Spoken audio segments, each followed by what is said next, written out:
E aí, pessoal, tudo bem? Meu nome é Alexandre, sou professor de Física do Colégio Militar de Juiz de Fora. A aula de hoje é sobre refração da luz, só com resolução de questões do Enem. Fica atento e aprenda bastante sobre essa matéria comigo. Número 1. Enem. A figura representa um prisma óptico constituído de um material transparente, cujo índice de refração é crescente com a frequência da luz que sobre ele incide. Um feixe luminoso, composto por luzes vermelha, azul e verde, incide na face A, emerge na face B e, após ser refletido por um espelho, incide num filme para fotografia colorida, revelando 3 pontos. Aqui você tem a ilustração da situação descrita no enunciado, tá? Observando os pontos luminosos revelados no filme, de baixo para cima, constatam-se as seguintes cores. Então essa questão, primeiro, ela dá o espectro luminoso para você lembrar aqui. Não está muito na ordem direta que os livros trazem, tá? Os livros costumam trazer de vermelho para violeta. Aqui está da luz violeta para a luz vermelha. Mas tem algumas informações no enunciado que são importantes. Primeiro, você tem que lembrar, antes de interpretar o enunciado, que o prisma, ele separa a luz incidente, que é a luz branca no caso, nessas cores aqui constituintes da luz branca. E cada frequência, cada cor, sofre um desvio diferente dentro do prisma. Então a luz branca, ela sofre um desvio, cada cor vai percorrer uma trajetória diferente dentro do prisma e ao sair para o ar de novo, essa luz que inicialmente era branca está separada nas suas cores constituintes. Essas cores aqui, conforme você bem sabe que Isaac Newton explicou isso tantos anos atrás. Mas para resolver esse exercício, é bom lembrar de algumas coisas. Por exemplo, isso aqui, ó. A velocidade de propagação da luz nos meios materiais diminui da luz vermelha para a luz violeta. Então, entenda bem, ó. A luz tem uma velocidade constante no vácuo. Todas as cores, inclusive quando elas vêm juntas na luz branca, no vácuo tem a mesma velocidade, 300 mil quilômetros por segundo. Nos meios materiais, não. A velocidade depende da frequência da luz. E a relação é a seguinte. A velocidade de propagação da luz diminui da luz vermelha para a luz violeta. Ou seja, a luz vermelha tem uma velocidade mais alta no meio material do que a luz violeta. E com isso, lembrando da equação do índice de refração, N igual a C sobre V, entenda bem. Olha que interessante. O índice de refração aumenta do vermelho para o violeta. Por que que aumenta? Porque, olha só, a velocidade da luz diminui do vermelho para o violeta. Então, como na equação do índice de refração o fator velocidade da luz no meio material está embaixo aqui, ó, está no denominador da fração, quando essa velocidade aqui é menor, o índice de refração é maior. Então, olha que interessante. Do vermelho para o violeta, eu peguei os extremos do espectro luminoso, a cor vermelha, a cor violeta, o índice de refração aumenta, a frequência também aumenta, tá? E o desvio também aumenta. Então entenda bem, olha só, olhando isso aqui, que são apenas algumas cores, é só ilustrativa, só para ficar mais didático, da luz vermelha para a luz violeta, o índice de refração aumenta e o desvio que esse raio de luz sofre dentro de um meio material também aumenta. Olha que interessante. Essa aqui é a representação clássica da refração da luz, tá? A luz, por exemplo, solar, que é uma luz branca, atravessa a superfície de um meio material e se separa nessas cores, as cores componentes do arco-íris, por exemplo, do vermelho para o violeta. Observe através desse desenho que a luz vermelha sofre menor desvio e a luz violeta sofre maior desvio. E as outras frequências têm desvios intermediários. Aqui, colocando na situação do exercício, luz branca incide numa face de um prisma, sofre refração, depois na outra face sofre refração de novo, mas já ó, separada nas suas cores constituintes. Então, olhando isso aqui, você nota que a luz vermelha é a que sofre menos desvio e a luz violeta é a que sofre maior desvio. Voltando para a situação do exercício, você tem ó, vermelho, toca o espelho, vem aqui para baixo. Verde, toca o espelho mais numa posição intermediária, se reflete para cá. Azul vai lá para cima. Então, na ordem que o exercício pediu, temos azul, verde e vermelho, gabarito letra A. Então, o interessante é o seguinte, você aprende esse conceito, essa ideia do menor desvio para o vermelho e maior desvio para o violeta e depois projeta na situação do exercício as condições propostas no enunciado, gabarito A. Número 2. Alguns povos indígenas ainda preservam suas tradições realizando a pesca com lanças, demonstrando uma notável habilidade. Para fisgar um peixe em um lago com águas tranquilas, o índio deve mirar abaixo da posição em que enxerga o peixe. Ele deve proceder dessa forma porque os raios de luz. Você já vivenciou uma situação parecida com isso. Quando você entra numa piscina e olha para baixo, seus pés parecem muito próximos da superfície. Parece que não é o tamanho real do seu corpo. Na verdade, o que está acontecendo ali é um fenômeno da refração da luz. E nos livros de física, esse fenômeno aplicado à água e ao ar leva o nome de dióptro plano. Olha o que acontece. Olha só, a figura mostra um raio refletido pelo peixe, tá aqui, que atinge o olho do observador. Ao refratar-se da água para o ar, ele sofre desvio em sua trajetória. Daqui a pouco eu vou colocar mais detalhe, vou detalhar melhor esse desvio, tá? O observador vê a imagem do peixe acima de sua posição real.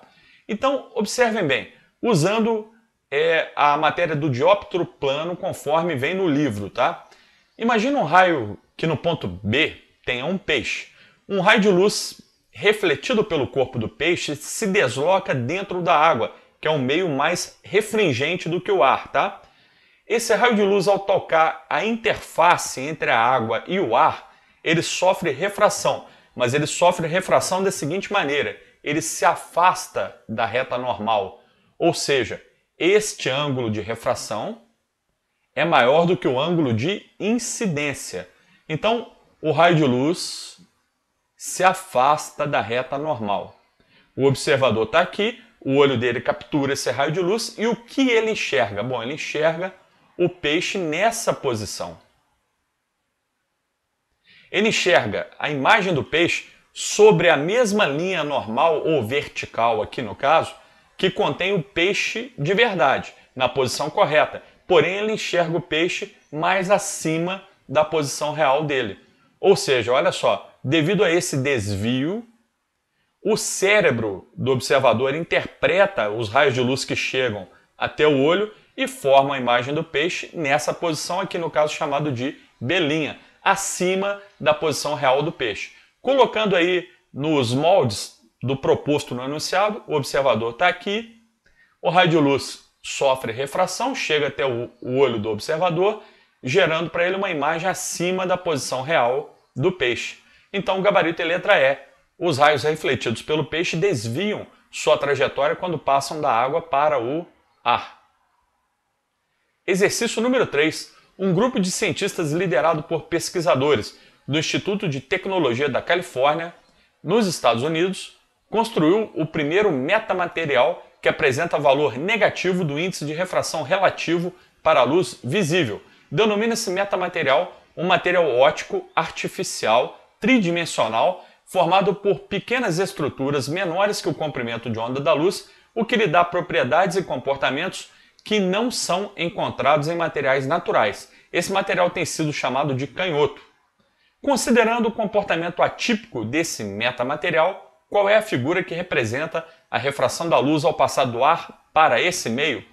Então essa aqui, pessoal, é a proposta do exercício metamaterial. Agora presta atenção, a superfície que separa o ar do metamaterial é uma superfície vertical, um pouco diferente da teoria clássica que vem no livro de física. Lá no livro de física a gente apresenta primeiro a superfície de separação horizontal. Tem aquela história, o raio de luz bate na superfície, ele pode aproximar da reta normal ou afastar da reta normal.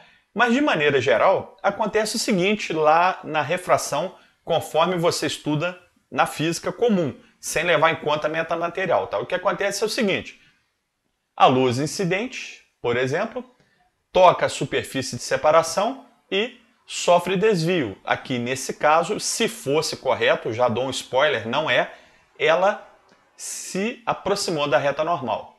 Isso aqui mostra uma refração, ok? Aqui também é outro tipo de refração, ó. Uma refração sem desvio, só que só aconteceria se fosse coincidente com a própria reta normal. Tá legal? Então a ideia de refração é tocar a superfície e atravessar essa superfície, ou afastando ou aproximando da normal, ou se estiver sobre a normal, sem desvio da normal, e agora a gente chega à resposta. Por quê? Porque a refração, ela impõe a passagem da luz de um meio para o outro. No material comum, que não é chamado de metamaterial, isso aqui poderia ocorrer. Se a luz fosse incidente na direção da reta normal, poderia até acontecer a refração sem desvio, mas não nessa condição aqui. A luz deveria acompanhar a reta normal. Esse primeiro caso é um caso de reflexão da luz, e esse caso aqui, letra E, é o caso talvez de absorção total da luz, né? Você nem enxerga nenhum outro raio além do incidente. Então sobrou só a letra D como resposta. Metamaterial, uma refração da luz que ocorre para o lado de cá. Ó. Agora vamos ver a teoria sobre isso.